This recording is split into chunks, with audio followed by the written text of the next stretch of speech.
A ver, ¿alguna vez se han puesto a pensar qué tienen en común, no sé, miles de artículos científicos de todas partes del mundo, sin importar de qué traten?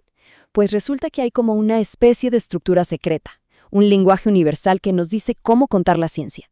Se llama IMRD. Y bueno, hoy vamos a desentrañar por qué es mucho, pero mucho más que una simple regla. Es, en esencia, la arquitectura que sostiene una buena historia. Claro, para entender por qué necesitamos esta estructura, primero viajemos un poco al pasado, a un mundo sin ella. A ver, imagínense la escena. Un científico del siglo XVII podía perfectamente empezar su artículo con los resultados. ¡Pum! Después, no sé, contar un par de anécdotas personales y por ahí en medio de pasada meter la metodología. O sea, la información estaba en alguna parte, pero claro, encontrarla, era una misión prácticamente imposible, un verdadero caos. Y bueno, el contraste salta a la vista, ¿no? Por un lado tenemos el caos total. La persona que lee no tiene ni idea de dónde están los resultados, quien revisa el texto no puede ni verificar el método, y al final, la gran contribución del estudio se pierde en todo ese desorden. Y por otro lado, tenemos la claridad de IMRID, donde cada pieza del rompecabezas tiene su lugar exacto. Y ojo, que esto no es solo por ser ordenaditos, se trata de algo mucho más grande, de lograr que la ciencia sea una conversación global, que se construya día a día, y no, pues un montón de monólogos que nadie entiende. Ok, entonces, la gran pregunta es, ¿cómo pasamos de ese caos a un estándar que se usa en todo el mundo? Miren, esto no fue un decreto de la noche a la mañana, para nada. Fue una evolución, un proceso. La propia comunidad científica se fue dando cuenta de que para avanzar de verdad, para avanzar juntos, necesitaban, pues, hablar el mismo idioma, al menos en cuanto a la estructura. A ver, echemos un ojo a esta línea de tiempo para entenderlo mejor. Todo arranca por allá, en 1665. En ese entonces, las publicaciones eran, bueno, básicamente historias, narrativas súper libres.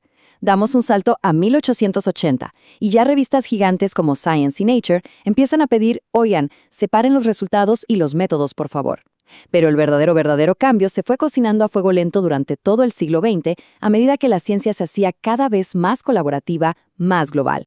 Y así llegamos a este año, que es el año clave, 1978. Apúntenlo. En ese año, un grupo de editores de las revistas médicas más top del mundo se juntó en Vancouver. Y ahí, en esa reunión, se pusieron de acuerdo y formalizaron el uso de IMRD. Lo convirtieron en el estándar internacional que hoy en día usan, imagínense, más de 10,000 revistas. Una locura.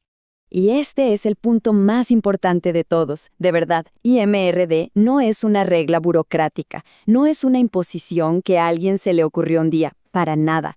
Es literalmente la destilación de 350 años de práctica científica, de colaboración. Es la forma más eficiente que hemos encontrado como especie para comunicar la ciencia de una manera que sea clara, que se pueda replicar y que acelere el conocimiento. Bueno, ahora vamos a meternos con la idea, que en mi opinión es la más potente de todas. Un artículo científico no es solo un informe frío y aburrido de datos. No, es una historia. Y como toda buena historia, tiene su principio, su nudo y, claro, su desenlace. Fíjense bien cómo esta estructura dibuja un arco narrativo perfecto. La introducción nos lanza un problema, ¿verdad? Y eso crea tensión. Quien está leyendo se pregunta, ok, ¿y cuál es la solución? Luego, la metodología es como la preparación del héroe, los preparativos para la gran batalla. Los resultados, ¡boom!, son el clímax. Aquí es donde los datos hablan, donde los hechos se revelan sin filtro. Y finalmente, la discusión y las conclusiones son la resolución, el momento en que todas las piezas encajan y todo cobra sentido. Y esta frase de verdad lo resume todo a la perfección. Quien lee quiere sentir que empezó sin saber algo y terminó sabiendo. Es que ese es el propósito, de eso se trata, de llevar a la persona que lee en un viaje de descubrimiento. Si al terminar de leer no se siente esa satisfacción de ¡wow! Aprendí algo, de haber resuelto una duda, entonces la estructura, por más correcta que sea, simplemente no cumplió su misión. Muy bien. Ahora que tenemos el panorama general, vamos a meternos de lleno y a desglosar cómo cada sección de IMRD nos va guiando paso a paso en este viaje. Ok, hablemos de la introducción. Hay una metáfora que es de verdad perfecta para describirla, la del embudo. Y piénselo, Es la única sección del artículo que funciona así, de esta manera tan particular. Se empieza por lo más amplio, por el gran campo del conocimiento, y poco a poco la cosa se va estrechando, hasta que nos enfocamos en un problema súper específico. ¿Pero cómo se construye este embudo en la práctica? Pues es bastante lógico. Son como 4 pasos. Primero, establecemos el contexto, lo general, lo que ya se sabe. Segundo, identificamos el hueco, eso que todavía no sabemos, el famoso gap en la literatura. Tercero, justificamos por qué es importante llenar ese hueco, por qué nos debería importar.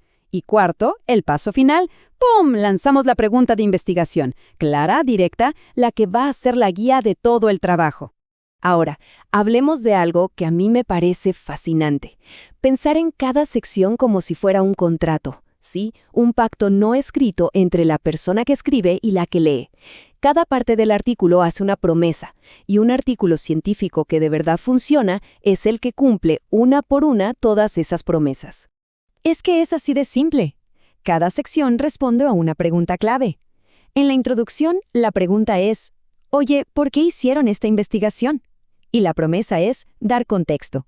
En la metodología, la pregunta es, a ver, ¿puedo confiar en esto que me dicen? Y la promesa es describir todo con una precisión absoluta. En los resultados, la pregunta es directa. Bueno, ¿qué pasó? Y la promesa es presentar los datos, sin más, objetivamente. Y finalmente, en la discusión llega la pregunta del millón. Ok, ¿y esto qué significa? ¿Y qué? Y la promesa es, justamente, interpretar y darle sentido a todo.